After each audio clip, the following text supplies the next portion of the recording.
Nay, tumawad ka sa harap. Ma, swimming daw kayo ng Venus. Nanay Venus. Okay. O, pakita mo outfit mo. So yun, nakakatuwaan lang namin ni Nanay Venus. Putsang itim na natin na no? At yan, dito nga kami sa Bora. At si Nanay Venus is, patingin na. Check. Nakayain namin yung mama ko mag-swimming. Tapos, bigla siyang papakita niya yung puwet niya. So, tingnan natin kung ano magiging reaction ni mama. May matatawa lang yun eh. Tara! Ilan pa ako maglakad? Ayun. Magsiswimming na. Ito si mama. Si Daddy sa harap. Ayun. Galaga doon pa si Daddy sa harap eh. Tsaka si Melina. Kaya no, Ang apo nila. Ano, Nay? Kaya nakarap ako dati. Tapos nakatingin ko itong kay mama. Sige. Wait lang. Ano tayo, Nay? Wait lang. Mag-ano tayo? Timing. Ayan. Wait ka lang dyan. Itong ano dyan. Wait lang. Ay, si mama. Gising. Ayan si mama, oh. Wait lang natin. Okay, let's go. Nay, ready ka na ba? Ayayin mo si mama, ha?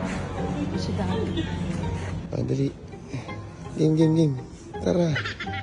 Oh, Nay, tumawad ka sa harap. Hindi sanay yan, eh. Wait lang. Iharap ko sa kanya. Okay. Ma, swimming daw kayo ng Venus. Swimming tayo. Nanay Venus. Okay. O, pakita mo outfit mo. Wait mo.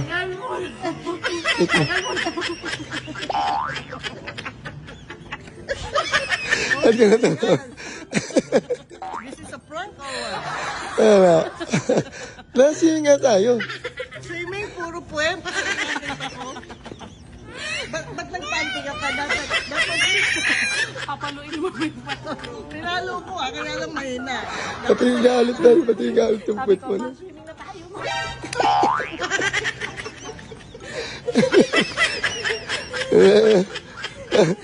Ayan, yung last trip mo, ha. Yung tatay mo may Swimming na tayo, ma. Ma, yung puwet ko gusto mo makita? no thank you. Paki... Lang yan, wag na. Bakit? Ano ba yung puwet natin? Alam ko, natatandaan ko ng baby ka. Mag-swimming na kami. Sige, mag-swimming na kayo. Sige. So,